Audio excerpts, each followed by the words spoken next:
Alors qu'elle travaillait comme serveuse dans un restaurant de luxe, la femme s'est figée en voyant que le client millionnaire était son mari décédé il y a 7 ans. Elle s'est approchée et, le restaurant Lumière, niché au cœur de Paris, vibrait d'une énergie particulière ce soir-là. Les couverts cliquetaient, les éclats de rire discrets des clients se mêlaient à la musique douce jouée au piano, et l'arôme des plats raffinés emplissait l'air. Élise, vêtue de son uniforme noir impeccablement repassé, se déplaçait entre les tables avec une grâce maîtrisée, une routine bien huilée qu'elle répétait chaque soir depuis plusieurs années. Le service dans cet établissement de luxe n'était pas toujours facile. Élise devait jongler avec des clients souvent exigeants et son propre souci de perfection. Mais c'était son travail. Et elle s'y consacrait entièrement. Ce poste, bien que fatigant, lui permettait de subvenir aux besoins de Maxime, son fils de 8 ans, le centre de son univers, depuis qu'elle avait perdu Antoine. Son mari, 7 ans plus tôt, ce soir-là, Élise avait le sentiment que quelque chose d'étrange flottait dans l'air. Peut-être était-ce l'agitation inhabituelle des clients ou l'attitude nerveuse du maître d'hôtel, mais elle ne pouvait se défaire d'une légère appréhension. « Élise, prends la table 12, » dit le maître d'hôtel en se penchant vers elle. « Client important, on veut que tout soit impeccable. » Elle acquiesça, récupérant son carnet et son plateau, comme à son habitude. Pourtant, en se dirigeant vers la table indiquée, une étrange tension monta en elle. La table était située près des grandes baies vitrées, dans un coin légèrement isolé, offrant une vue magnifique sur les lumières de Paris. Elle s'approcha, le cœur battant un peu plus vite sans qu'elle sache pourquoi. Lorsqu'elle arriva enfin à quelques mètres de la table, ses pas ralentirent et son souffle se coupa.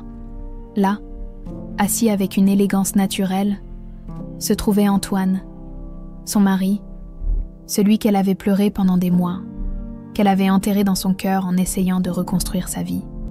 Élise resta immobile, figée comme une statue.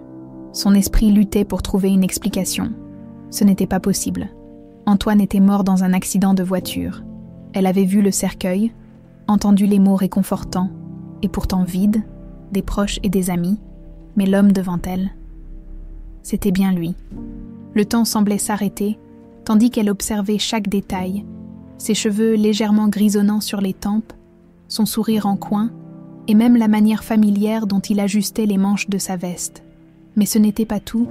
Une femme était assise en face de lui, élégante, vêtue d'une robe qui semblait coûter une petite fortune. Elle riait doucement à ce qu'il venait de dire. Une vague de confusion et de douleur submergea Élise. Elle sentit ses jambes trembler légèrement, mais elle s'efforça de se ressaisir. C'était un malentendu, une ressemblance troublante. Voilà tout. Rassemblant tout son courage, elle s'approcha de la table. Sa voix était calme, mais son cœur battait à tout rompre. « Bonsoir, messieurs, dames. Je suis Élise. Je serai votre serveuse ce soir. » Antoine leva les yeux vers elle, et leur regard se croisa.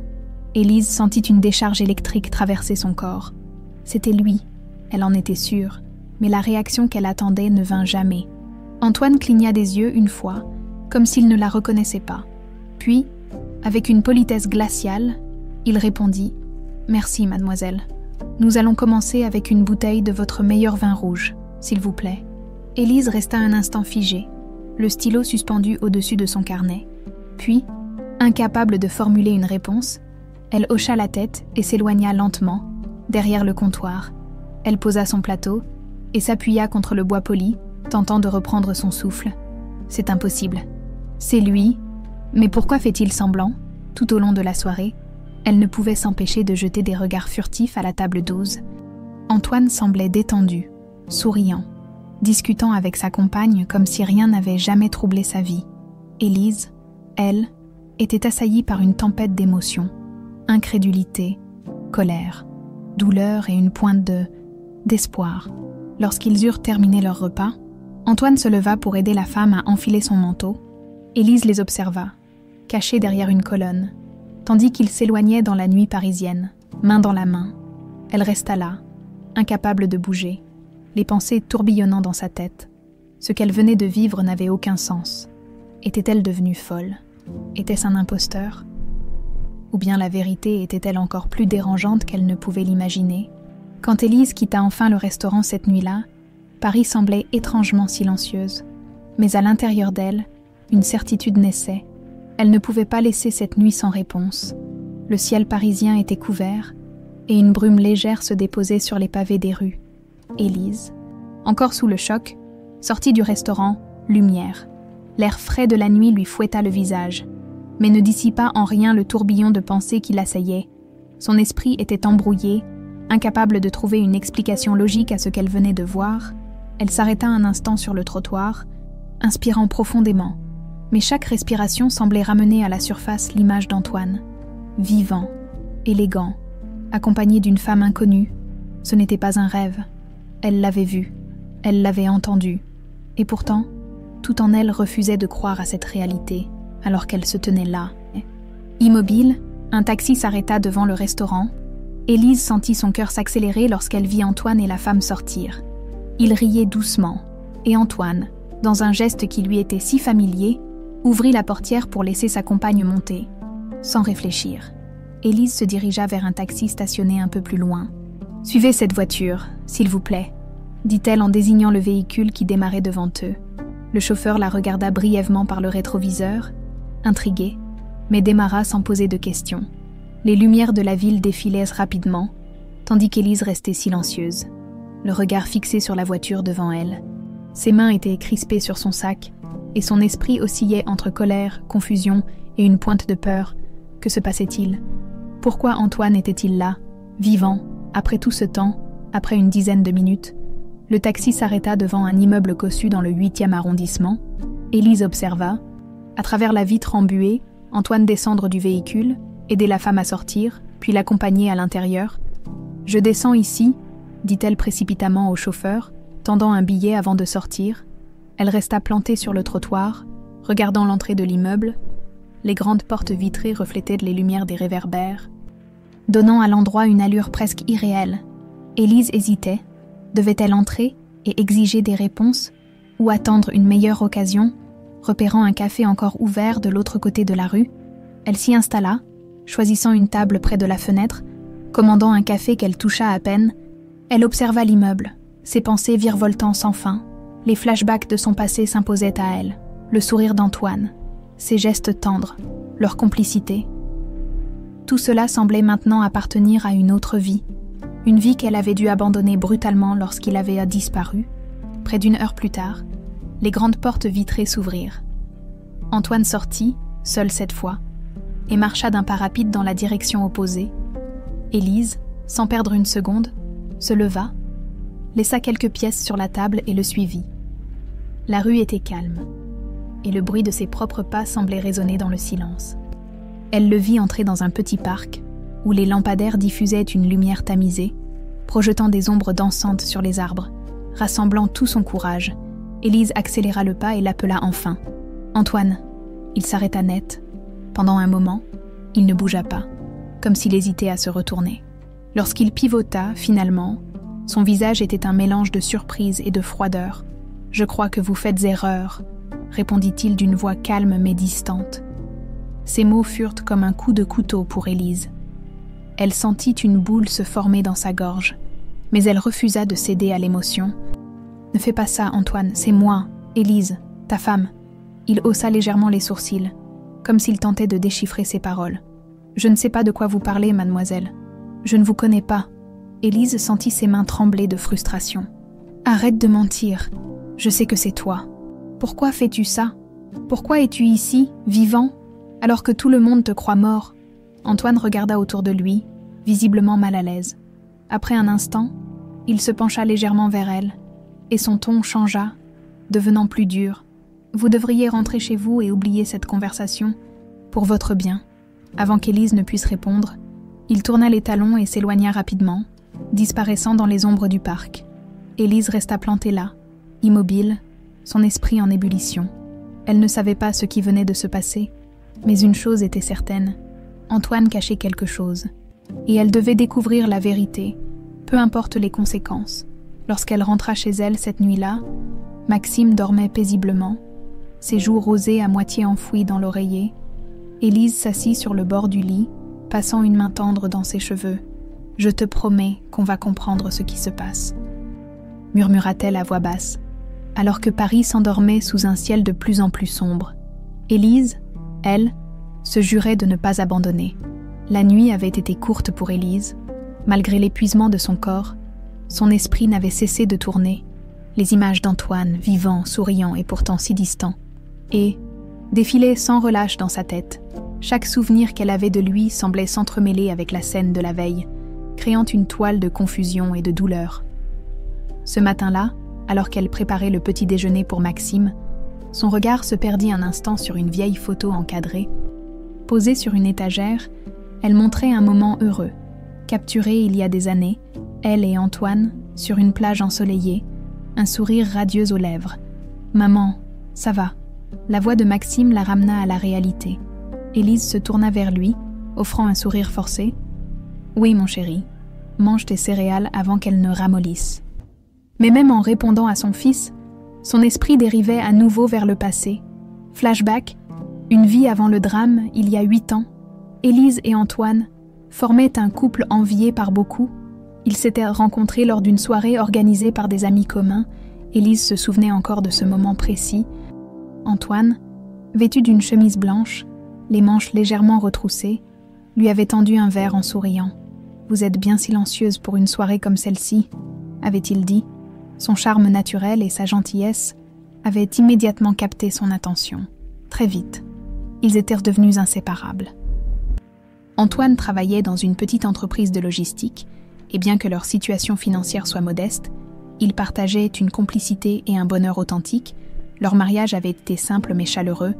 Élise se souvenait du discours qu'Antoine avait prononcé ce jour-là. « Élise, tu es ma lumière dans les moments sombres, mon encre quand tout semble incertain.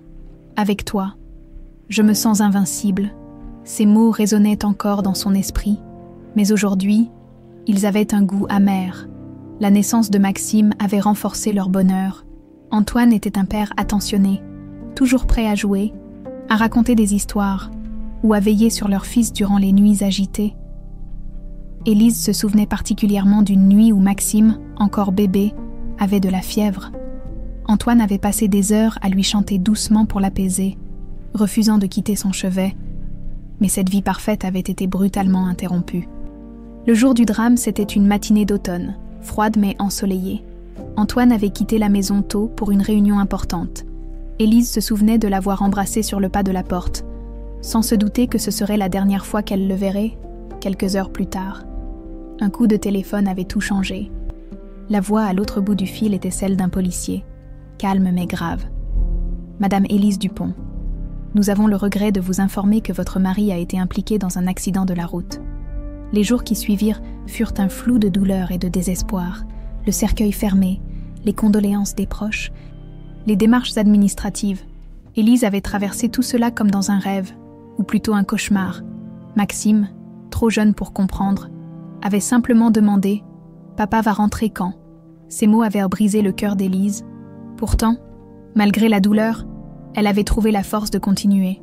Pour Maxime, elle avait décroché ce poste de serveuse au restaurant Lumière et s'était reconstruite, morceau par morceau. Chaque jour était une bataille, mais elle tenait bon, convaincue qu'elle faisait tout cela pour offrir à son fils une vie stable et heureuse. Retour au présent, assise à la table de la cuisine, Élise jouait machinalement avec sa tasse de café. Les souvenirs du passé se mêlaient à la réalité troublante du présent. Elle avait pleuré Antoine. Elle avait accepté son absence. Mais maintenant, tout était remis en question. Une pensée lui traversa l'esprit, glaciale. Et si Antoine n'était jamais mort? Et si tout cela n'avait été qu'un mensonge? « Maman, on peut aller au parc après l'école ?» demanda Maxime, interrompant à nouveau ses pensées. « Oui, bien sûr », répondit-elle avec un sourire absent. Mais intérieurement, elle savait qu'elle ne pouvait plus ignorer ce qui se passait. Elle devait comprendre pourquoi Antoine était revenu, pourquoi il prétendait ne pas la connaître, et surtout, pourquoi il avait choisi de disparaître de leur vie. Une décision prise ce soir-là, après avoir couché Maxime, Élise s'installa sur le canapé, un carnet à la main. Elle commença à noter tout ce dont elle se souvenait à propos d'Antoine. Ses habitudes, ses collègues de l'époque, les endroits où il aimait aller. Elle espérait que ces détails, même infimes, pourraient l'aider à comprendre ce qui s'était passé. Elle se remémora également les regards furtifs de la femme qui accompagnait Antoine au restaurant. Était-elle une complice? Une nouvelle compagne? Élise serra le stylo entre ses doigts. Elle devait obtenir des réponses. Coûte que coûte, alors que la lune brillait faiblement à travers les rideaux, Élise se sentit plus déterminée que jamais. Peu importe les obstacles ou les vérités douloureuses qu'elle découvrirait, elle irait jusqu'au bout. La journée s'écoula lentement pour Élise. Entre son travail au restaurant et les trajets pour déposer et récupérer Maxime à l'école, elle s'efforçait de paraître normale, mais son esprit restait accaparé par Antoine. La scène de la veille était gravée dans sa mémoire, et chaque détail semblait devenir plus significatif à mesure qu'elle y repensait. Lorsque Maxime s'endormit ce soir-là, Élise alluma son vieil ordinateur portable et commença à chercher des informations. Elle savait que ce qu'elle faisait était probablement futile, mais elle ne pouvait pas rester les bras croisés. Elle tapa le prénom d'Antoine dans le moteur de recherche, suivi de son nom de famille.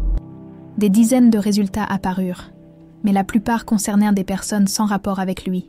Élise cliqua sur chaque lien, son cœur battant à chaque fois, mais rien ne semblait correspondre.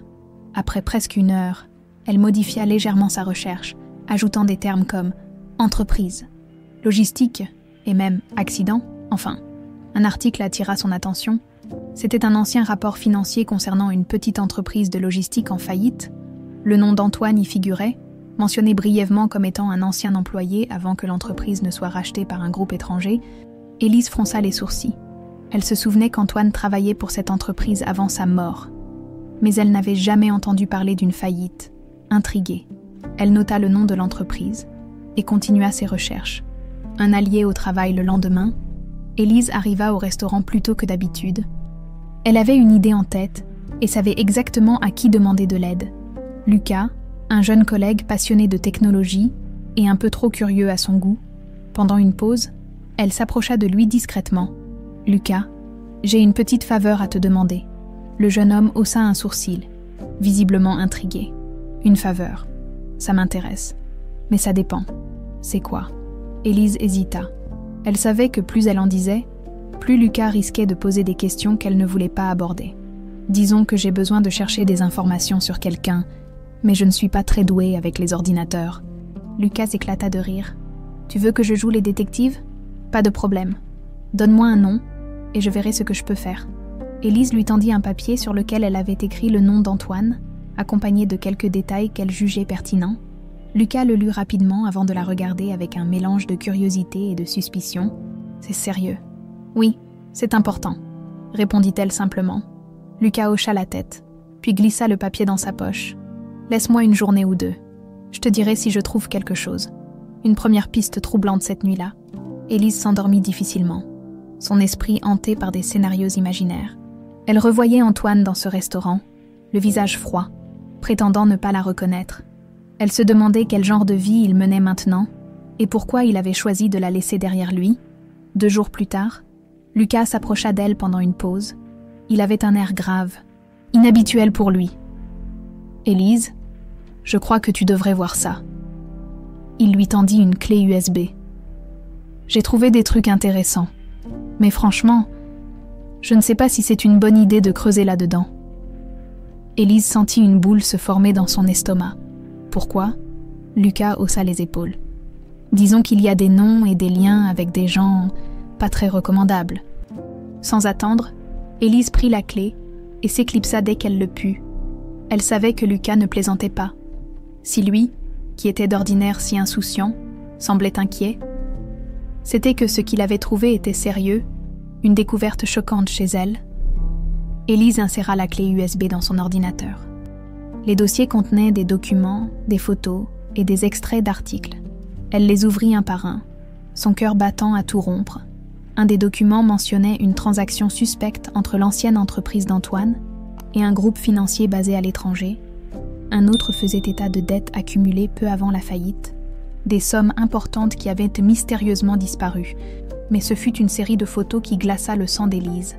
Sur l'une d'elles, Antoine apparaissait dans une réunion, assis à côté d'un homme qu'elle ne reconnaissait pas. L'homme avait un visage dur, marqué par une cicatrice sur la joue, et semblait incarner tout ce que le mot « dangereux » pouvait représenter.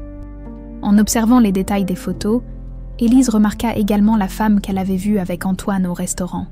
Elle semblait proche de cet homme, presque comme une partenaire. Les pièces du puzzle commençaient à se former, mais rien ne semblait encore clair. Pourquoi Antoine travaillait-il avec ces gens?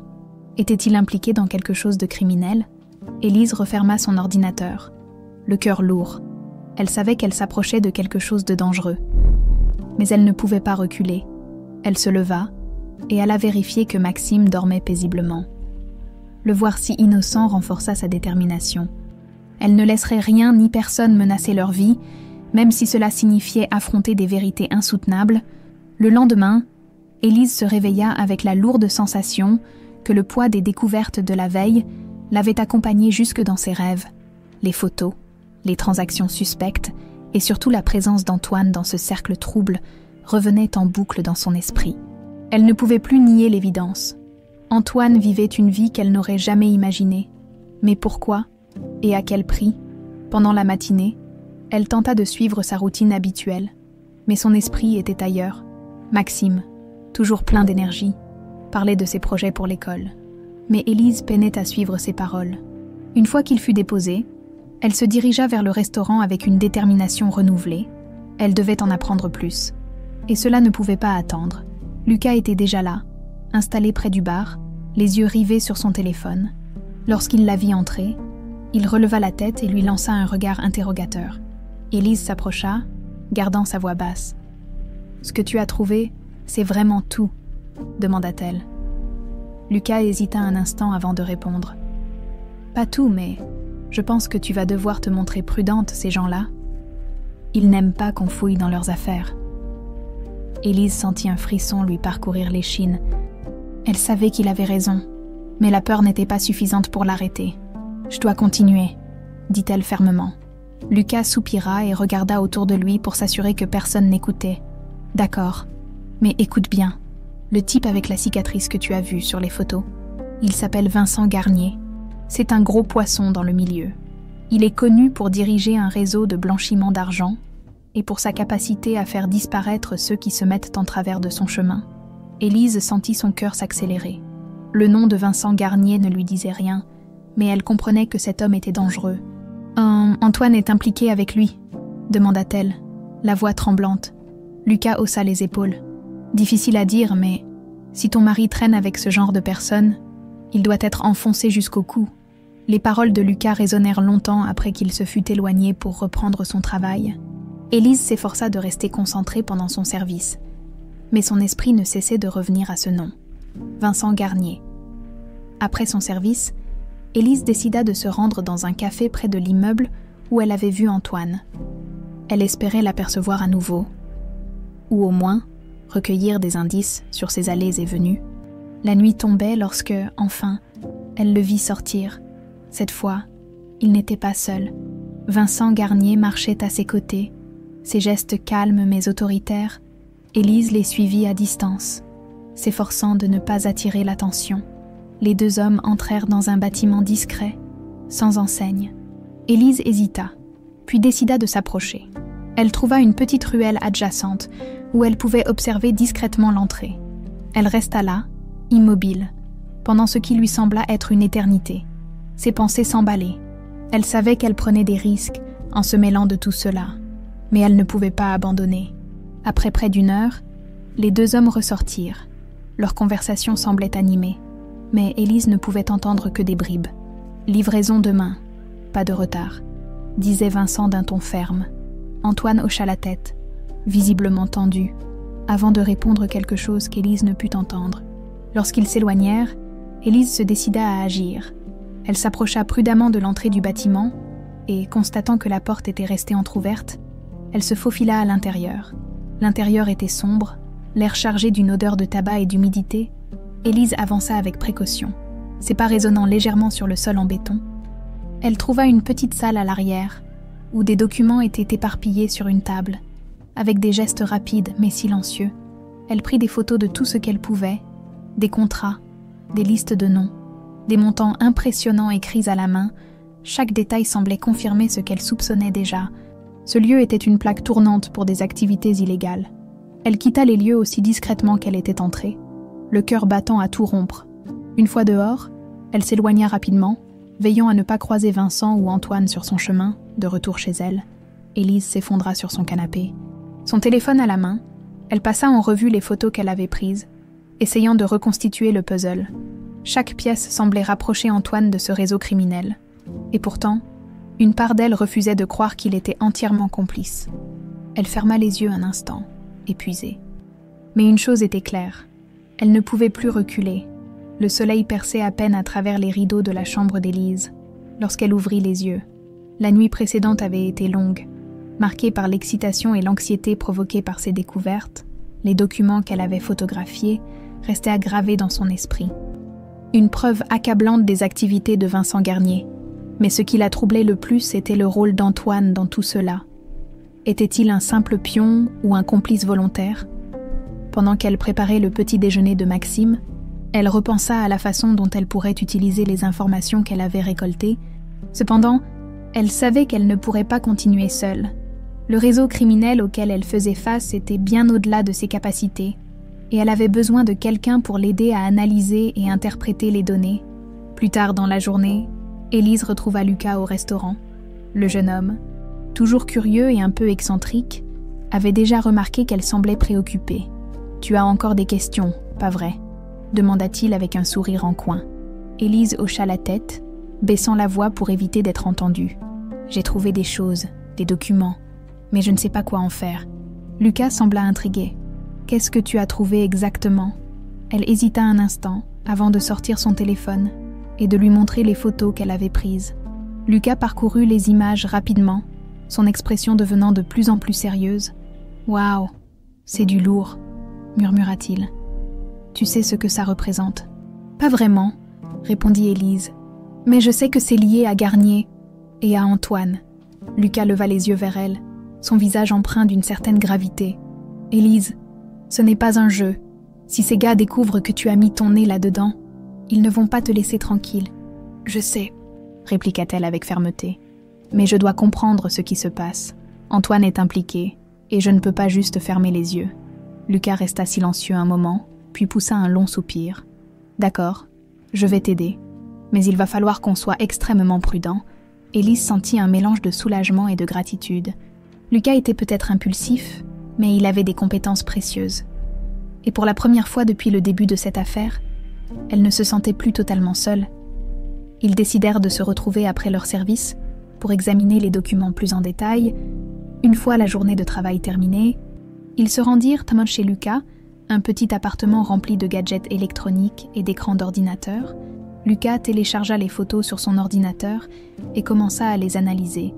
Élise, assise à côté de lui, observait en silence, sentant une tension grandir à mesure que les informations s'affichaient sur l'écran.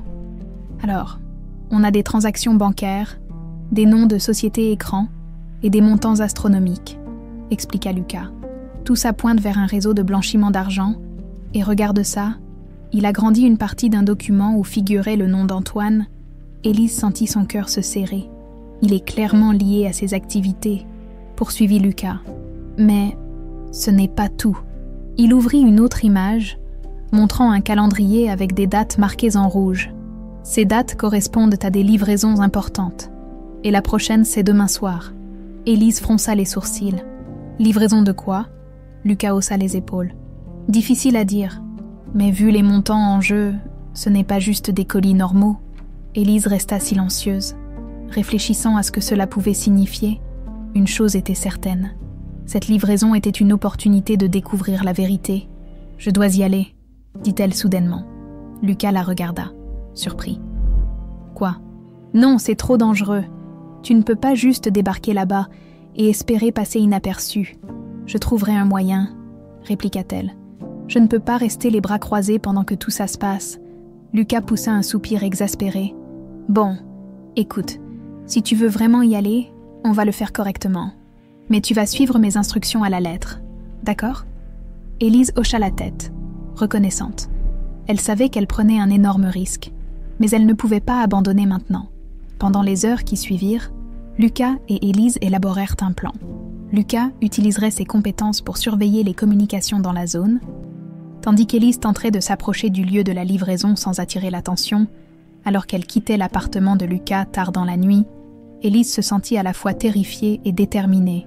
Les révélations de la journée l'avaient rapprochée de la vérité. Mais elles avaient aussi confirmé que le chemin qu'elle avait choisi était semé de dangers. Elle rentra chez elle en silence, vérifiant que Maxime dormait paisiblement avant de s'asseoir sur son canapé. Elle passa un long moment à regarder par la fenêtre, se préparant mentalement pour ce qui l'attendait. Le lendemain soir, tout allait se jouer. Élise passa la journée à essayer de garder une façade calme et concentrée. Mais la vérité était qu'elle n'avait presque pas dormi la nuit précédente. Le plan élaboré avec Lucas tournait en boucle dans son esprit, chaque détail s'accompagnant d'un sentiment croissant d'appréhension. Pourtant, elle était déterminée. Cette livraison prévue pour la soirée pourrait être l'occasion de comprendre pourquoi Antoine était mêlé à ce monde dangereux et, peut-être, de le sauver de cette spirale. Le soir venu, après avoir préparé Maxime pour la nuit, elle s'assura que tout était en ordre. Avant de quitter l'appartement, sa voisine, une femme âgée et gentille nommée Madame Bernard, accepta de veiller sur Maxime pendant son absence. Élise lui expliqua qu'elle devait rester tard au travail. Prétextant une urgence de dernière minute, Maxime, tout sourire, embrassa sa mère avant de courir vers le canapé où l'attendaient ses dessins animés préférés. « Promets-moi que tu seras sage », dit Élise avec un sourire tendre. « Promis, maman », répondit-il joyeusement. Élise quitta l'appartement avec un pincement au cœur. Chaque pas qu'elle faisait l'éloignait de Maxime. Mais elle savait que tout ce qu'elle entreprenait visait à protéger leur avenir. Elle retrouva Lucas dans une petite ruelle, près du lieu de la livraison. L'endroit, un entrepôt abandonné à la périphérie de Paris, était entouré de grilles rouillées et d'ombres inquiétantes. Lucas était déjà installé avec son ordinateur portable, ses doigts tapant frénétiquement sur le clavier. « Tout est en place », murmura-t-il, alors qu'Élise s'approchait. « Je surveille les communications autour de l'entrepôt. Si quelque chose semble suspect, je te préviens immédiatement. » Élise acquiesça. Ajustant sa veste pour se protéger du froid mordant de la nuit, elle scruta l'entrepôt, ses yeux cherchant des signes de mouvement. Peu de temps après, une camionnette noire arriva, ses phares perçant l'obscurité. Élise se cacha derrière une pile de caisses en bois, observant avec attention. Plusieurs hommes en sortirent. Parmi eux Vincent Garnier, immédiatement reconnaissable à sa silhouette imposante et à sa démarche assurée. Antoine était là aussi. Élise sentit son cœur se serrer en le voyant. Il semblait tendu, échangeant des mots rapides avec Garnier avant de se diriger vers l'arrière de la camionnette. « Il déplace quelque chose », chuchota Lucas à travers l'oreillette qu'Élise portait. « Fais attention. » Élise se pencha légèrement pour mieux voir. Les hommes déchargeaient des caisses métalliques de la camionnette et les transportaient à l'intérieur de l'entrepôt. Les voix étaient basses, mais le ton autoritaire de Garnier dominait. « Pas de retard cette fois, » dit-il. « On ne peut pas se permettre d'attirer l'attention. » Élise sentit une vague de colère monter en elle. Chaque mot de Garnier renforçait son mépris pour cet homme qui semblait contrôler Antoine comme une marionnette. Soudain, un bruit derrière elle la fit sursauter. Elle se retourna brusquement, son cœur battant à tout rompre. Une silhouette se tenait dans l'ombre. Élise. C'était Lucas, qui l'avait rejointe en silence. « On a un problème », murmura-t-il. « Quoi ?» demanda-t-elle. Son souffle court. Lucas lui tendit son téléphone. Sur l'écran, un message anonyme s'affichait. « Vous devriez rentrer chez vous avant qu'il ne soit trop tard. Votre fils pourrait être en danger. » Élise sentit le sol se dérober sous ses pieds. Maxime. Sans attendre, elle se tourna vers Lucas. « Je dois rentrer immédiatement. » Lucas tenta de la calmer, posant une main sur son épaule. « Attends. C'est peut-être une diversion. Ils savent peut-être qu'on est ici et essaient de te faire partir. Je ne peux pas prendre ce risque. » répliqua-t-elle, sa voix tremblante. Elle quitta la ruelle en courant, ignorant les protestations de Lucas. Son esprit était envahi par une seule pensée. Maxime devait être en sécurité. Lorsqu'elle atteignit son immeuble, elle monta les escaliers 4 à 4. Son souffle court, elle ouvrit la porte de son appartement à la volée, appelant son fils d'une voix affolée. « Maxime, Maxime, où es-tu » Elle trouva Madame Bernard dans le salon, l'air confuse mais calme. « Élise, tout va bien ?» Maxime est dans sa chambre.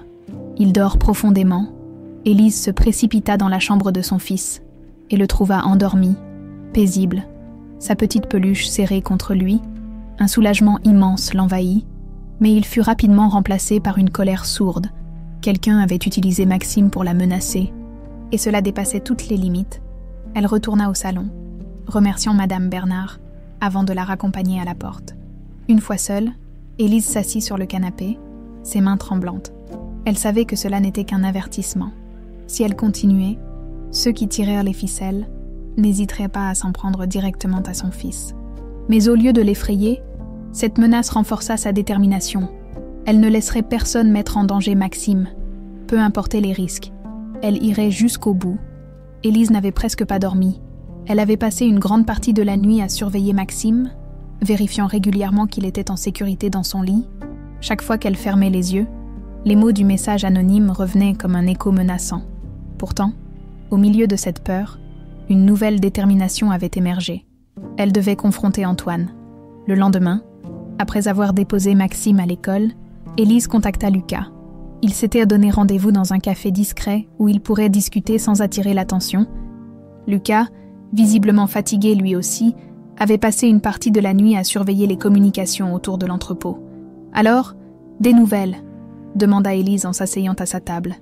Lucas hocha la tête, mais son expression était grave. « Rien de bon, ils sont prudents, mais j'ai réussi à intercepter quelques messages. » Antoine semble jouer un rôle plus central que ce qu'on pensait. Élise sentit son estomac se nouer. Central, qu'est-ce que ça veut dire? Lucas soupira, baissant légèrement la voix. Il est impliqué dans la gestion des transactions. Ce n'est pas juste un exécutant, Élise. Il fait partie des décisions importantes. Ces mots étaient comme un coup de poing. Élise avait espéré qu'Antoine était piégé, contraint de suivre les ordres de Garnier. Mais si Lucas disait vrai, cela signifiait qu'il avait activement choisi cette vie. « Tu es sûr que c'est lui ?» demanda-t-elle, presque désespérée. Lucas la regarda avec compassion. « J'aimerais pouvoir te dire que je me trompe, mais tout pointe vers lui. » Élise baissa les yeux sur sa tasse de café, ses pensées tourbillonnant. Elle se souvenait de l'Antoine qu'elle avait connu, un homme attentionné et honnête. Comment avait-il pu devenir quelqu'un d'aussi différent? Lucas lui tendit une feuille avec une liste d'adresses. « Ce sont les lieux où ils opèrent régulièrement. Si tu veux des réponses, c'est là que tu dois chercher. » Élise remercia Lucas, bien qu'un poids énorme pesait désormais sur ses épaules. Elle savait qu'elle n'avait pas d'autre choix. Le soir venu, elle se dirigea vers l'une des adresses indiquées par Lucas. Il s'agissait d'un club discret, caché dans une ruelle sombre du centre-ville. Élise, vêtue de façon simple mais élégante, entra avec précaution, tentant de ne pas attirer l'attention. À l'intérieur, l'ambiance était feutrée, avec une lumière tamisée et une musique de fond apaisante. Les clients, pour la plupart bien habillés, semblaient être absorbés dans leur conversation. Élise balaya la pièce du regard et finit par repérer Antoine, assis à une table dans un coin isolé. Elle inspira profondément, puis s'approcha. Antoine leva les yeux lorsqu'elle arriva, et son visage se figea. Pendant un instant, une émotion indéfinissable passa dans ses yeux, mais il la dissimula rapidement derrière une façade froide. « Élise, qu'est-ce que tu fais ici ?» murmura-t-il, visiblement tendu. « Je devrais te poser la même question, » répondit-elle d'une voix ferme. Antoine lui fit signe de s'asseoir, jetant des regards autour de lui comme pour s'assurer qu'il n'était pas observé. Élise prit place en face de lui, le cœur battant à tout rompre. « Explique-moi, Antoine, » dit-elle. « Pourquoi as-tu disparu? Pourquoi cette vie ?» Antoine la regarda longuement avant de soupirer. « Ce n'est pas aussi simple que tu le crois. »« Alors rends-le simple, » répliqua-t-elle, la voix tremblante. Il resta silencieux un moment, ses doigts jouant avec le bord de son verre. « J'ai fait des erreurs, Élise. Des erreurs qui m'ont coûté plus que tu ne peux imaginer. Des erreurs. Tu appelles ça des erreurs. Tu nous as abandonnés, Maxime et moi. Tu as laissé ton fils grandir sans père. » Les mots d'Élise semblaient le frapper de plein fouet, mais il garda son calme. « Je n'avais pas le choix. » Élise serra les poings sous la table. « On a toujours le choix, Antoine. » Il la fixa, le regard chargé de douleur. « Tu ne comprends pas. Si je n'avais pas fait ce qu'on m'a demandé, il vous aurait trouvé, toi et Maxime. Il vous aurait tué. » Ces paroles laissèrent Élise sans voix. Antoine baissa la tête, visiblement accablé par le poids de ses actes. « Garnier m'a donné une chance de survivre, » poursuivit-il. « Mais le prix à payer était élevé. Élise sentit une vague de colère et de tristesse monter en elle. Elle voulait comprendre. Mais chaque mot d'Antoine ne faisait qu'ajouter à sa confusion. « Pourquoi ne m'as-tu pas dit la vérité ?» demanda-t-elle doucement. Antoine esquissa un sourire triste. Parce que la vérité n'aurait rien changé. Ils restèrent silencieux un moment, leurs regards plongés l'un dans l'autre. Élise sentait qu'Antoine voulait en dire plus. Mais quelque chose le retenait. « Tu devrais partir », dit-il finalement. « Pas avant d'avoir des réponses », répliqua-t-elle. Antoine secoua la tête. « Si tu continues, Élise, tu vas te mettre en danger, et je ne peux pas le permettre. » Il se leva brusquement, jetant quelques billets sur la table. Élise le regarda partir, son cœur lourd. Élise resta un moment assise à cette table vide, les paroles d'Antoine résonnant dans son esprit. « Si je n'avais pas fait ce qu'on m'a demandé, il vous aurait tué. » Ces mots, bien qu'effrayants, laissaient entrevoir une vérité qu'elle avait redouté d'entendre. Antoine avait été forcé de choisir entre leur sécurité et sa propre vie. Pourtant, cela ne suffisait pas à justifier tout ce qu'il avait fait. Elle quitta le club peu après, l'esprit embrumé par la confusion et la colère.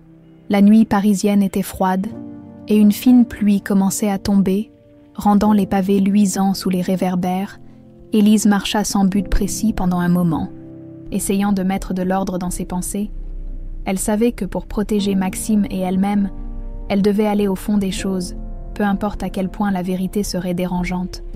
Le lendemain, elle retrouva Lucas dans son appartement, où il l'attendait avec une pile de documents imprimés et son ordinateur ouvert. Son visage sérieux montrait qu'il avait travaillé toute la nuit. « J'ai trouvé quelques trucs », annonça-t-il en lui tendant une chaise. Élise s'assit, croisant les bras. « Dis-moi tout. » Lucas lui montra un schéma complexe sur son écran, une sorte de toile reliant des noms, des entreprises et des transactions. « Garnier dirige un réseau massif de blanchiment d'argent, » commença-t-il. « Mais ce qui est intéressant, c'est la façon dont ils opèrent. Ils utilisent des sociétés écrans, des transferts entre différents pays, et ils masquent tout avec des opérations légales, comme des entreprises de transport ou de logistique. » Élise fronça les sourcils. « Et Antoine, où est-ce qu'il s'intègre là-dedans ?» Lucas agrandit une section du schéma, où le nom d'Antoine apparaissait lié à plusieurs entreprises. Il gère l'une des sociétés clés. En surface, c'est une entreprise de transport classique, mais en réalité, elle est utilisée pour transférer des fonds illégaux. Élise sentit son cœur se serrer. Chaque nouvelle information la rapprochait de la conclusion qu'elle redoutait. Antoine était profondément impliqué dans ce réseau criminel, mais elle refusait de croire qu'il l'avait fait de son plein gré. Et ces livraisons, tu as découvert ce qu'elles contiennent. Lucas hocha la tête. C'est là que ça devient encore plus inquiétant. Les livraisons ne concernent pas que de l'argent. Il y a aussi des armes. Et peut-être pire. Élise sentit une vague de panique la submerger. Elle se leva brusquement, incapable de rester assise. On doit faire quelque chose. Lucas, si Garnier est aussi dangereux que tu le dis, et si Antoine est mêlé à tout ça, je ne peux pas juste rester là sans rien faire. Lucas la regarda avec un mélange d'inquiétude et de détermination. Je comprends. Mais si on veut agir, il va falloir être intelligent. Ces types ne plaisantent pas. Ils passèrent les heures suivantes à élaborer un plan. Lucas utiliserait ses compétences pour pirater les communications de Garnier et tenter de trouver des preuves solides, quelque chose qui pourrait être utilisé pour faire tomber son réseau. Pendant ce temps, Élise chercherait à en apprendre davantage sur les opérations de Garnier, en se rapprochant des personnes qui l'employaient. La première étape consistait à retourner sur les lieux de l'entrepôt où elle avait observé la livraison. Cette fois, elle voulait interagir directement avec les employés, dans l'espoir de trouver quelqu'un prêt à parler. Le soir venu, Élise se posta près de l'entrepôt, attendant que l'activité commence. Elle avait choisi des vêtements simples mais professionnels, espérant se fondre dans la masse. Peu après, elle aperçut un homme portant un gilet fluorescent, probablement un superviseur. Elle s'approcha avec précaution, un sourire amical sur le visage. « Excusez-moi, je suis journaliste indépendante. J'écris un article sur les entreprises locales. Est-ce que je pourrais vous poser quelques questions ?» L'homme, visiblement méfiant, fronça les sourcils. « Un article ? Vous êtes sûr que vous êtes au bon endroit ?» Élise hocha la tête avec enthousiasme, improvisant. « Oui, absolument. J'ai entendu parler de cette entreprise et de ses opérations. Et je voulais en savoir plus. Il sembla hésiter, mais finit par lui accorder quelques minutes. Élise posa des questions générales pour gagner sa confiance, tout en observant attentivement l'entrepôt. Elle remarqua des caisses marquées d'étiquettes étrangères, ainsi qu'un groupe d'hommes en discussion animée près d'une camionnette. « Vous savez ce qu'il y a dans ces caisses ?» demanda-t-elle innocemment. L'homme secoua la tête. « Non, je ne m'occupe que de la logistique. Tout ce que je sais, c'est qu'on ne pose pas de questions ici. » Élise sentit une pointe de frustration, mais elle dissimula ses émotions. « Merci pour votre temps », dit-elle avec un sourire avant de s'éloigner. Elle retourna à sa cachette, où Lucas l'attendait avec des nouvelles inquiétantes. « J'ai intercepté un message. Il prévoit une nouvelle livraison demain soir, et cette fois, Antoine sera directement impliqué. » Élise sentit une nouvelle vague de détermination l'envahir. Elle savait qu'elle approchait du moment où tout serait révélé, mais cette vérité pourrait bien changer sa vie pour toujours. Élise rentra chez elle tard dans la nuit, son esprit lourd des nouvelles informations obtenues auprès de Lucas et de l'entrepôt. Tout pointait vers une escalade imminente dans les activités de Garnier, avec Antoine de plus en plus impliqué.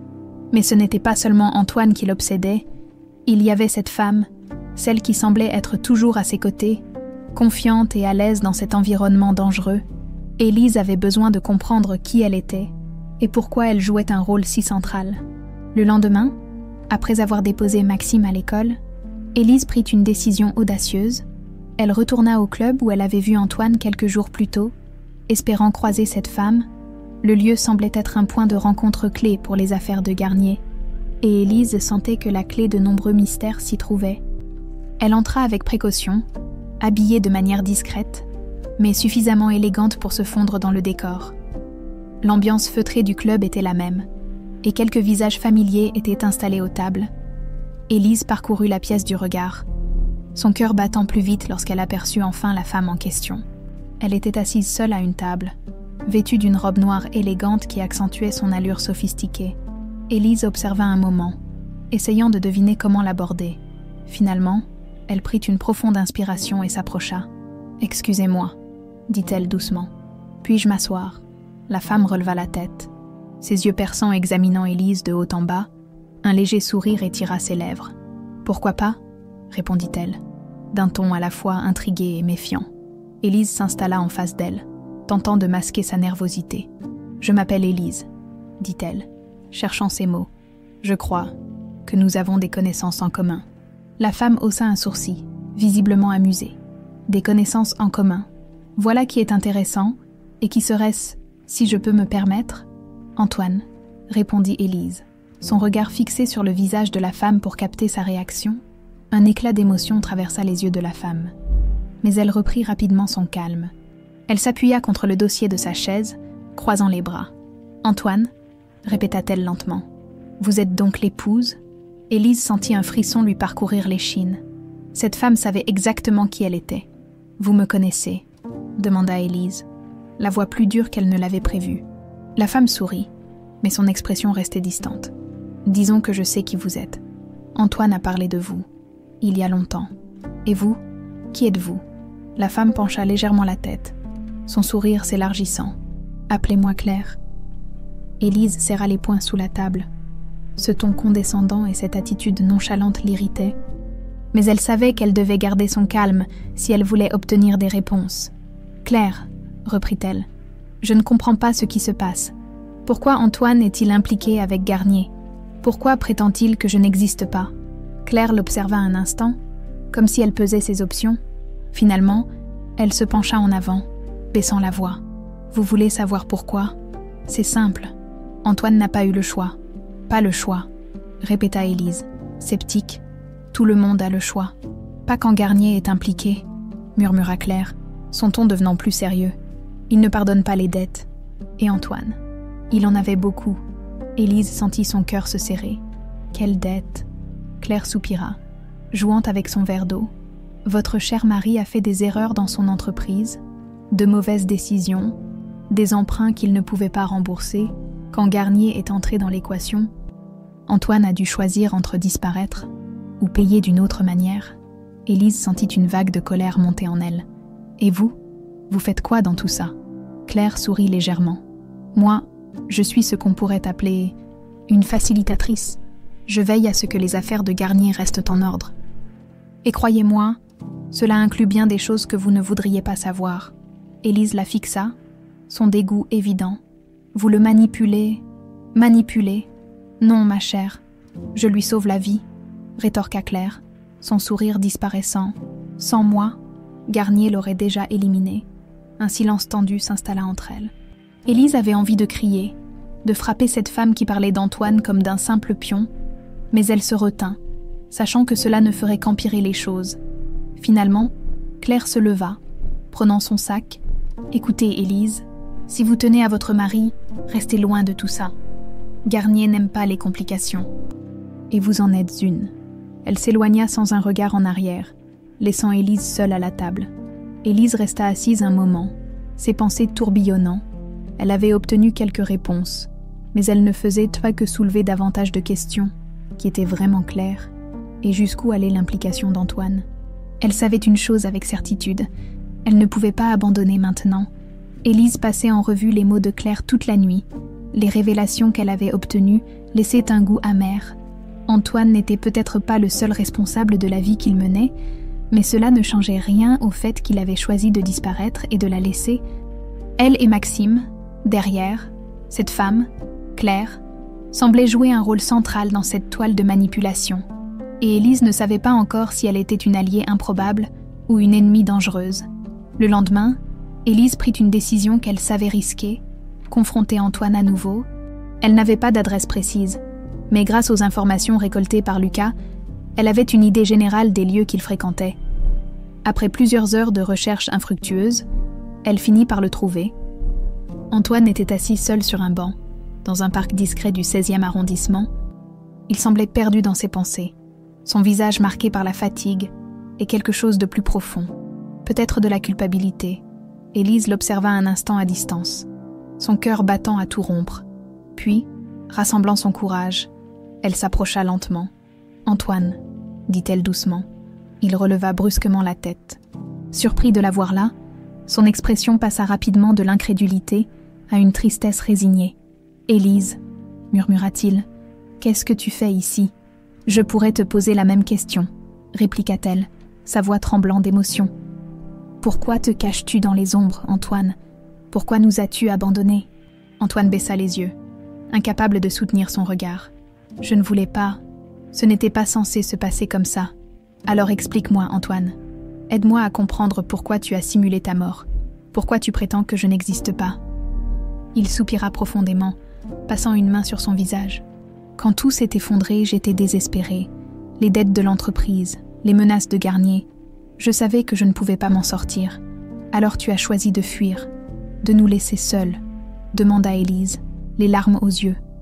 Antoine releva enfin la tête, ses yeux remplis de douleur. Je pensais que c'était la seule façon de vous protéger. Garnier ne plaisante pas. Élise, si je ne faisais pas ce qu'il demandait, il s'en serait pris à toi et à Maxime. Et maintenant, tu penses que nous sommes en sécurité ? Tu sais qu'ils ont déjà menacé Maxime, n'est-ce pas ?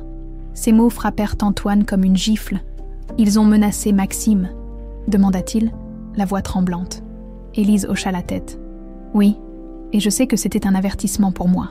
Ils savent que je me rapproche trop de la vérité.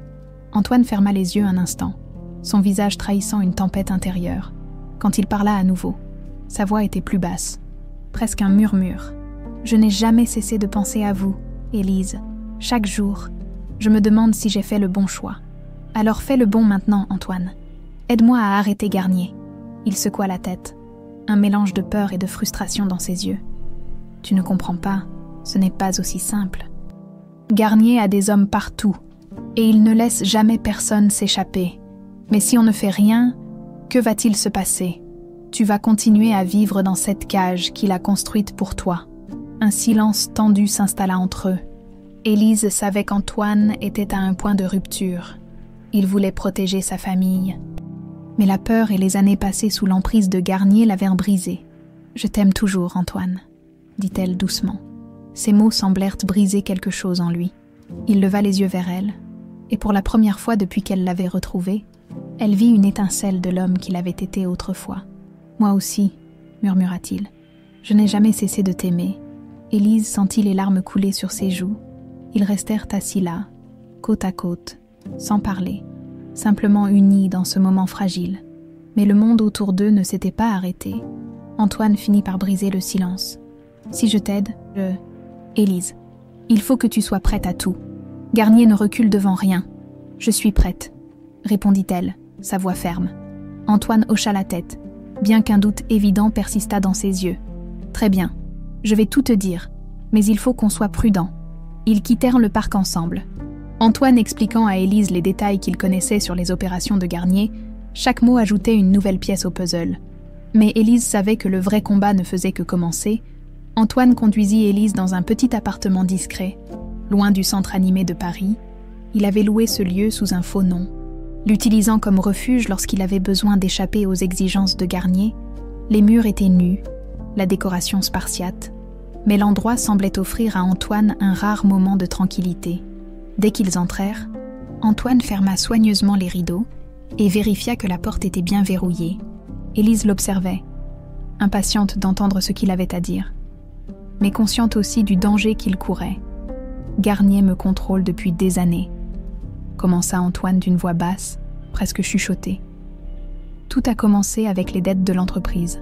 Quand les banques ont refusé de nouveaux prêts, il est apparu avec la promesse de tout régler. « Mais à quel prix ?»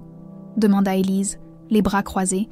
Au début, ce n'étaient que des conditions difficiles, des délais très serrés, des taux exorbitants.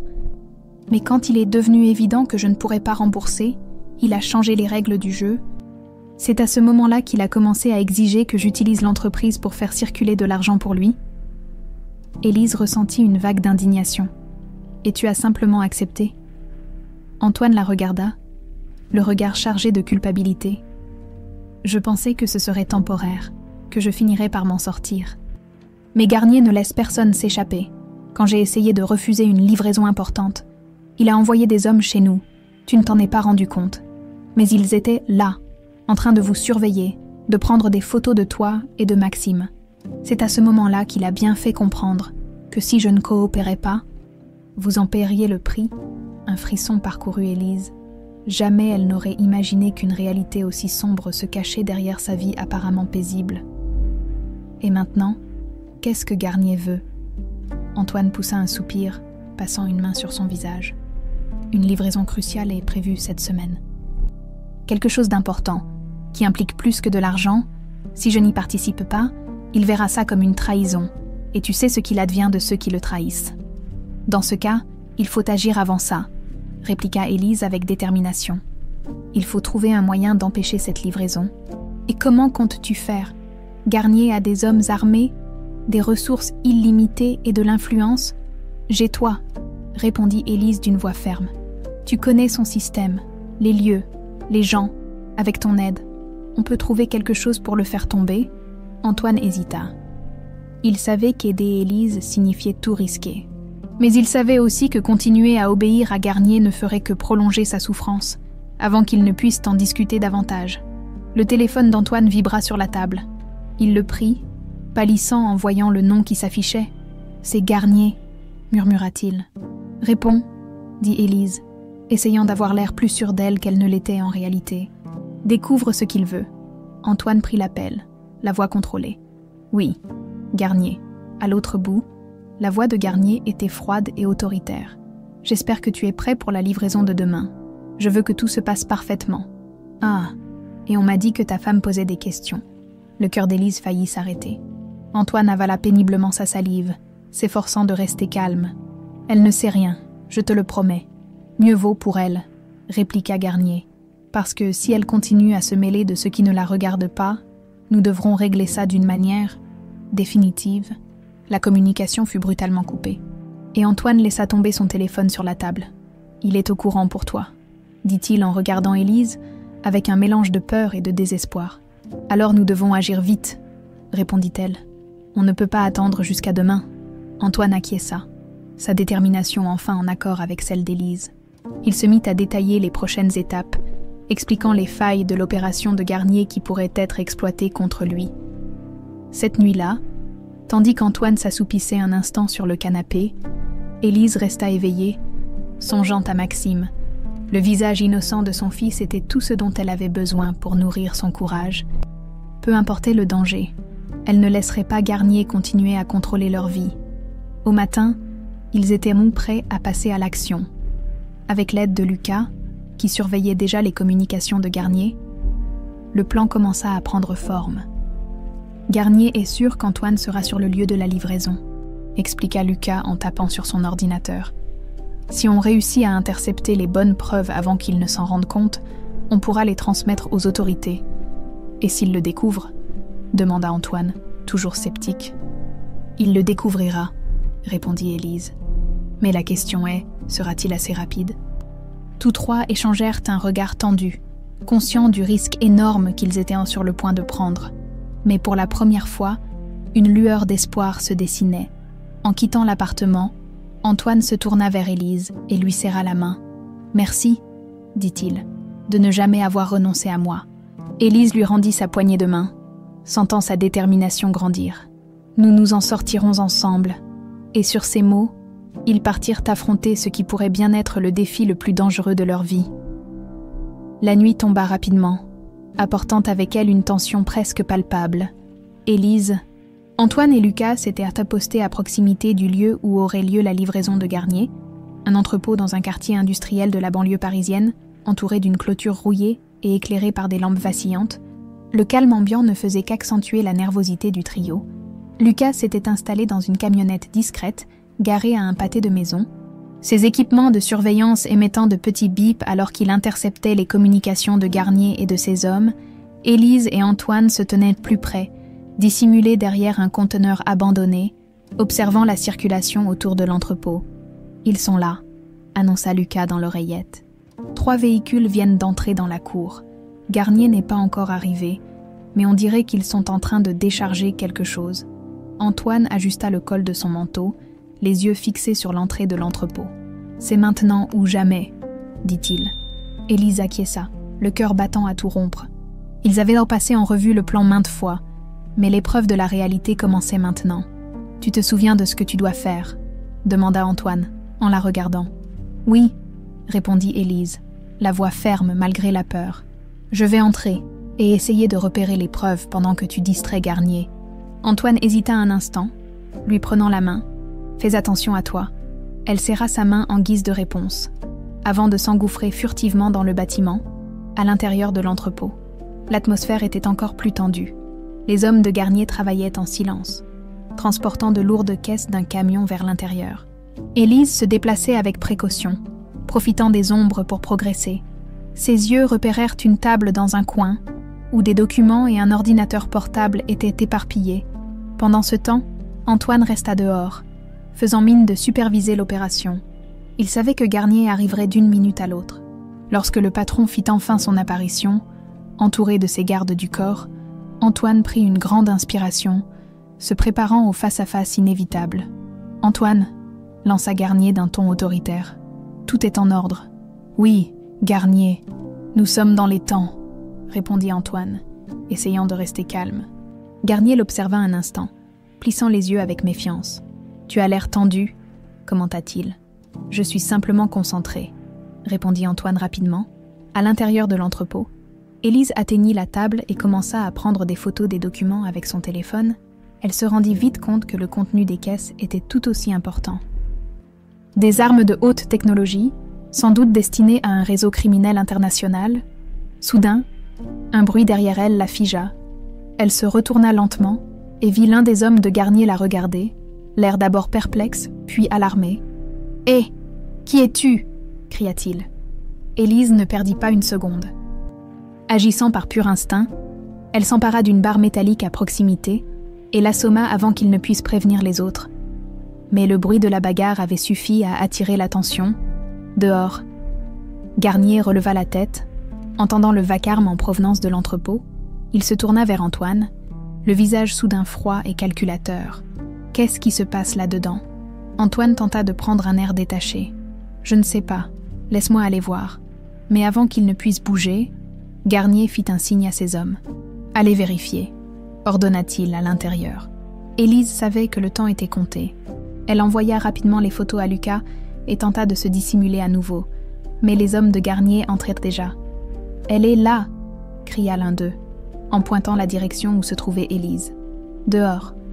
Lucas parla dans le communicateur. « J'ai tout, mais il faut que tu sortes de là tout de suite. » Antoine entendit l'avertissement et sut qu'il ne restait plus de marge de manœuvre. Il se tourna vers Garnier, essayant de gagner du temps. « Garnier, je pense qu'il faut discuter des prochaines livraisons. Il y a quelques problèmes logistiques. » Garnier l'interrompit d'un sourire glacé. « N'essaie pas de me distraire. Antoine, tu crois que je ne vois pas ce qui se passe ?» Avant qu'Antoine ne puisse répondre, Garnier sortit une arme et la pointa vers lui. « Tu m'as trahi, n'est-ce pas ?»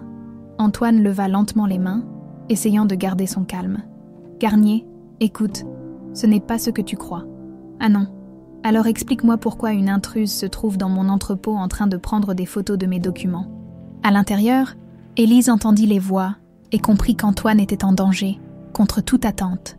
Elle quitta sa cachette et courut vers la sortie. « Arrête !» cria l'un des hommes, mais elle fut plus rapide. Atteignant la porte et voyant Garnier braquer son arme sur Antoine, « Laisse-le tranquille !» hurla-t-elle. Tous se tournèrent vers elle, y compris Garnier, dont l'expression passa de la surprise à la fureur. « Voilà donc la fameuse épouse » murmura Garnier. Il leva son arme dans la direction d'Élise, mais avant qu'il ne puisse tirer, un coup de feu résonna. L'un des hommes de Garnier s'écroula, et Lucas apparut dehors, tenant une arme à la main. « Haut les mains !» cria-t-il. Le chaos s'installa. Antoine profita de la diversion pour désarmer Garnier, et Élise accourut pour l'aider. Les hommes de Garnier commencèrent à fuir, tandis que les sirènes de la police, alertées par Lucas, retentissaient au loin. Enfin, le cauchemar touchait à sa fin, les sirènes de la police résonnaient de plus en plus fort, troublant le silence oppressant autour de l'entrepôt. Élise, Antoine et Lucas restaient cachés à l'abri d'un conteneur, observant les derniers mouvements de Garnier et de ses hommes. La tension était presque insupportable, mais ils savaient qu'ils n'avaient pas d'autre choix que d'agir. Lucas, le visage éclairé par la lumière bleutée de son ordinateur portable, parlait rapidement à travers le micro qu'il portait. « La police sera là dans 3 minutes. Garnier ne doit pas avoir le temps de fuir. » Antoine hocha la tête, fixant l'entrée de l'entrepôt, où Garnier supervisait ses hommes. Le chef du réseau criminel semblait nerveux, lançant des ordres à voix basse tout en jetant des regards impatients vers la sortie. « Il prépare quelque chose », murmura Antoine. Élise, à ses côtés, serra les poings. « Ah, on ne peut pas le laisser s'échapper. » Ils décidèrent d'agir immédiatement, tandis que Lucas continuait de surveiller les communications. Antoine se faufila discrètement vers l'entrée principale, utilisant les ombres pour rester invisible. Élise le suivit de près, son cœur battant à tout rompre. Chaque pas qu'elle faisait la rapprochait de Garnier, mais aussi du danger. À l'intérieur de l'entrepôt, l'atmosphère était tendue. Les hommes de Garnier chargeaient frénétiquement des caisses dans 2 camions, obéissant aux ordres criés par leur patron. L'un des hommes repéra Antoine qui approchait et leva une arme. « Hé, toi, qui es-tu » Sans perdre un instant, Antoine se jeta sur lui, le désarmant dans une lutte rapide. Élise profita de la confusion pour se précipiter vers la table où étaient entreposés des documents importants. Elle sortit son téléphone et commença à prendre des photos, enregistrant autant de preuves qu'elle pouvait avant que quelqu'un ne la remarque. Mais Garnier, alerté par le bruit, se tourna vers elle, son visage se tordant de colère lorsqu'il la reconnut. « Alors, c'est toi la petite fouine » lança-t-il d'une voix glaciale. Il sortit une arme et la pointa vers Élise, qui se figea. « Lâche ça, Garnier !» cria Antoine, apparaissant derrière lui. Garnier se retourna lentement, un sourire cruel sur les lèvres. « Antoine, tu sais, je pensais que tu étais plus intelligent que ça. Trahir quelqu'un comme moi, c'est signer ton arrêt de mort. Je ne te crains pas, » répliqua Antoine, bien qu'il sentît la sueur perler sur son front. « Tu devrais, répondit Garnier, avançant d'un pas, avant qu'il ne puisse aller plus loin. Un coup de feu éclata. Lucas, posté à l'extérieur, avait tiré un coup de semonce, créant suffisamment de confusion pour qu'Élise et Antoine se déplacent. Élise se jeta derrière une pile de caisses, tandis qu'Antoine chargeait vers Garnier. La lutte qui s'ensuivit fut brève, mais brutale. Antoine parvint à désarmer Garnier, le plaquant au sol avec toute la force de sa colère accumulée. Mais Garnier n'était pas du genre à se rendre facilement. D'un coup de genou, il se libéra, se dirigeant rapidement vers l'un des camions. Il va s'enfuir, cria Élise, sortant de sa cachette. Lucas, toujours à l'extérieur, activa le traceur qu'il avait discrètement placé sur le véhicule principal de Garnier. « Pas pour longtemps », dit-il à travers le micro. Les sirènes de la police étaient maintenant audibles à quelques centaines de mètres, et plusieurs hommes de Garnier commencèrent à fuir. Laissant leurs armes et les caisses derrière eux, Antoine, malgré la fatigue, poursuivit Garnier jusqu'à l'extérieur, où le criminel était déjà monté dans le camion. Avec un rugissement du moteur, le véhicule s'éloigna en trombe, manquant de peu de percuter une voiture de police qui arrivait en sens inverse. Les agents, armés et en formation, commencèrent à sécuriser l'entrepôt. Élise courut vers l'un d'eux, montrant les photos qu'elle avait prises. Ces documents prouvent tout. Garnier dirige ce réseau depuis des années. L'agent, un homme d'une quarantaine d'années à l'air sévère, hocha la tête. « Merci pour votre courage. Nous allons utiliser ça pour renforcer notre dossier. » Pendant ce temps, Antoine rejoignit Élise, essoufflé mais vivant. « Il a réussi à fuir, » dit-il, sa voix teintée de frustration. « Pas pour longtemps, » répondit Lucas en sortant de l'ombre, brandissant son ordinateur. Le traceur fonctionne parfaitement. La police peut suivre chaque mouvement de Garnier. Le chef d'équipe de la police donna rapidement ses ordres. Lançant une poursuite, Élise et Antoine restèrent sur place, observant tandis que les agents embarquaient les hommes capturés et rassemblaient les preuves, pour la première fois depuis des jours. Élise sentit un poids se lever légèrement de ses épaules. Ce n'était pas encore fini, mais ils avaient enfin porté un coup significatif à Garnier et à son organisation. Antoine, à ses côtés, posa une main sur son épaule. « Merci », murmura-t-il, « pour avoir cru en moi. » Élise se tourna vers lui, un faible sourire sur les lèvres.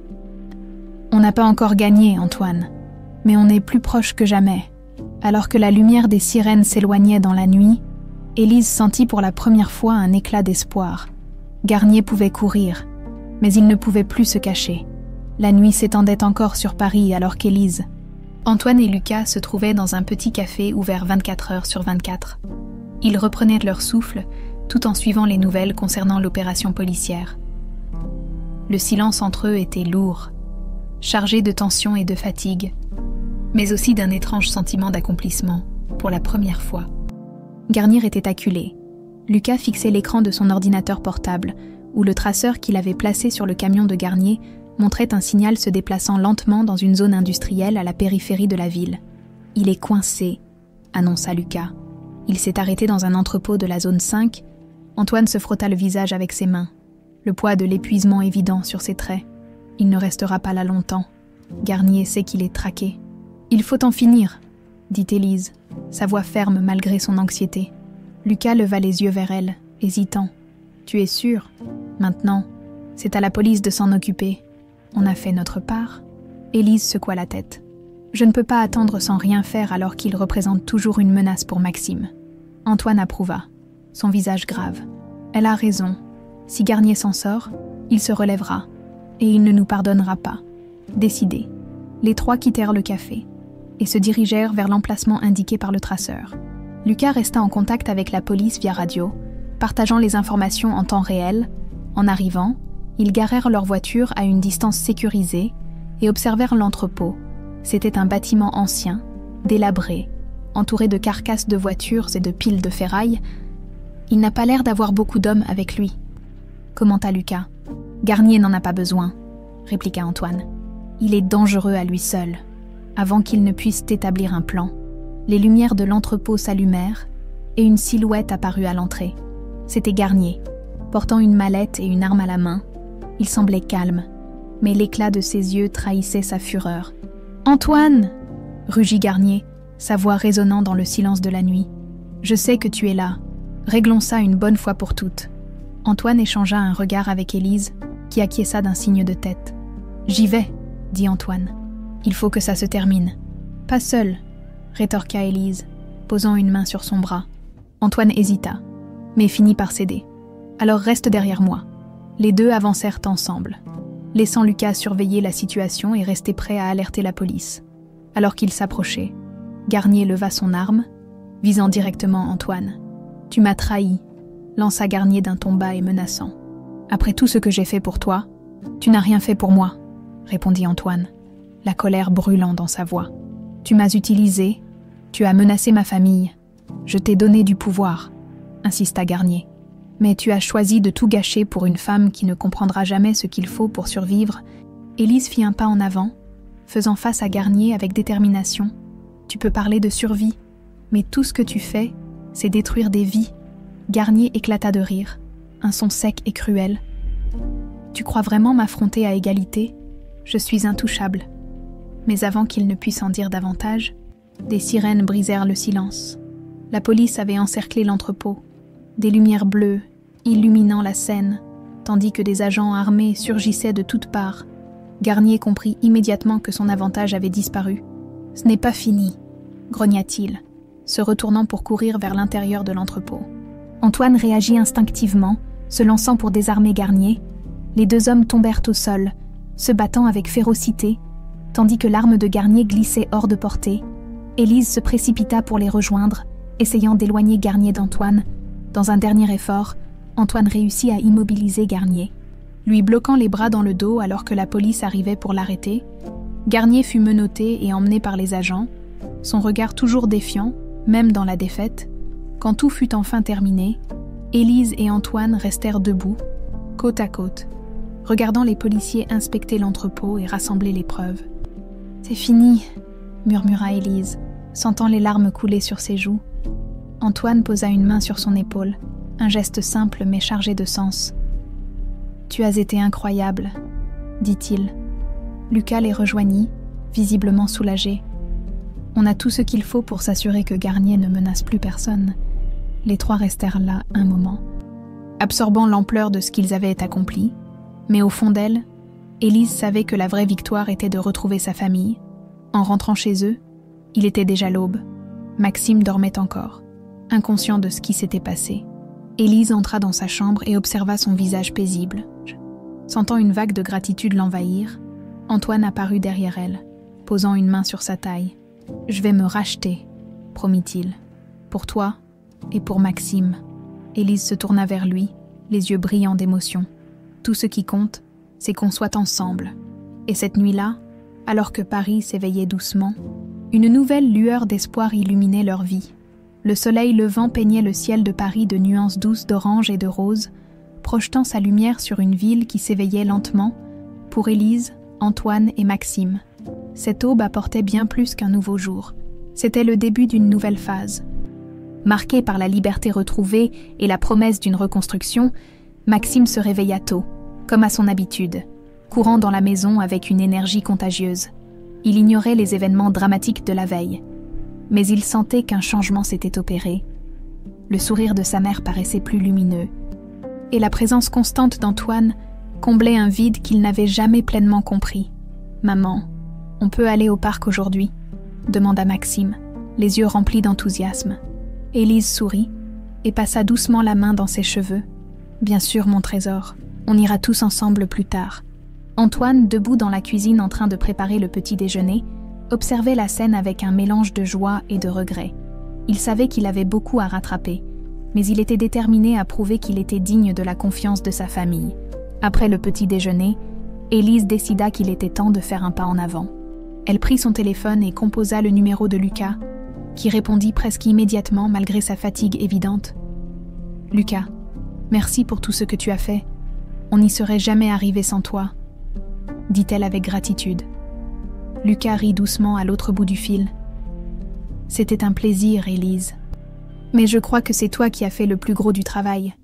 Garnier, il est vraiment hors d'état de nuire ?» demanda-t-elle, la voix teintée de prudence. « Oui, » répondit Lucas d'un ton rassurant. « Les preuves qu'on a recueillies sont solides. La police a tout pour le garder en détention. Et son réseau est en train de s'effondrer. » Ces mots dissipèrent un poids énorme des épaules d'Élise. Pour la première fois depuis des mois, elle pouvait respirer sans la menace constante planant au-dessus de sa tête. Plus tard, alors qu'ils se promenèrent dans un parc avec Maxime, courant joyeusement devant eux, Élise et Antoine trouvèrent enfin un moment de calme pour discuter. « Je pensais que je n'aurais plus jamais ça », murmura Antoine en regardant Maxime jouer avec d'autres enfants près du lac. « Tu es là maintenant », répondit Élise en posant doucement sa main sur la sienne. « C'est tout ce qui compte. » Antoine baissa les yeux, sa voix chargée de remords. « J'ai perdu tellement de temps. j'ai fait des choix terribles. Je ne sais pas si je pourrai jamais réparer tout ça. Personne n'est parfait, Antoine. On fait tous des erreurs. Mais ce qui compte, c'est ce que tu fais à partir de maintenant. Il leva les yeux vers elle, une nouvelle détermination brillant dans son regard. Je veux reconstruire ma vie avec toi. Avec Maxime, Élise hocha la tête, un léger sourire éclairant son visage. Alors faisons-le ensemble. Au fil des jours, la vie retrouva peu à peu un rythme normal. Antoine trouva un emploi modeste dans une petite entreprise de logistique, loin du luxe et des pressions qui l'avaient reconduit à tomber dans le piège tendu par Garnier. Élise continua de travailler au restaurant, mais avec une énergie renouvelée, sentant que sa bataille était enfin derrière elle. Lucas, fidèle à son esprit curieux et entreprenant, s'impliqua dans un nouveau rôle, celui de consultant auprès de la police. Utilisant ses compétences pour lutter contre d'autres réseaux criminels similaires à celui qu'ils avaient aidé à démanteler, il rendait fréquemment visite à Élise et Antoine, devenant une partie intégrante de leur cercle familial. Quant à Maxime, entouré de ses deux parents, il s'épanouissait, son rire résonnait dans la maison, rappelant à Élise pourquoi elle s'était battue si ardemment, quelques mois plus tard, lors d'une promenade le long des quais de la Seine par un après-midi ensoleillé. Antoine s'arrêta brusquement, prenant la main d'Élise. « Qu'est-ce qu'il y a » demanda-t-elle, intriguée. Antoine mit un genou à terre, sortant une petite boîte de sa poche. « Élise, tu m'as donné une seconde chance alors que je ne la méritais pas. Tu m'as montré ce que signifie être aimé inconditionnellement. Je veux passer le reste de ma vie à te prouver que j'en suis digne. » Il ouvrit la boîte, révélant une bague simple mais élégante. « Veux-tu m'épouser » Élise porta une main à sa bouche, les larmes lui montant aux yeux. Elle savait qu'Antoine portait encore le poids de ses erreurs passées. Mais elle voyait également l'homme déterminé à faire les choses correctement. « Oui » murmura-t-elle, puis plus fort. « Oui, Maxime » qui observait la scène à distance. Accourut en riant et les enveloppa dans un câlin, Antoine se releva pour serrer sa famille contre lui, son cœur rempli de gratitude. La vie d'Élise et Antoine n'était pas parfaite, mais ils reconstruisaient leur avenir ensemble. Pas à pas, l'expérience qu'ils avaient repartagée les avait transformés, les rendant plus forts et plus unis, et tandis que Paris continuait son rythme effréné, pour cette petite famille, chaque jour devenait une nouvelle opportunité de recommencer, un nouveau chapitre qu'ils étaient déterminés à écrire ensemble.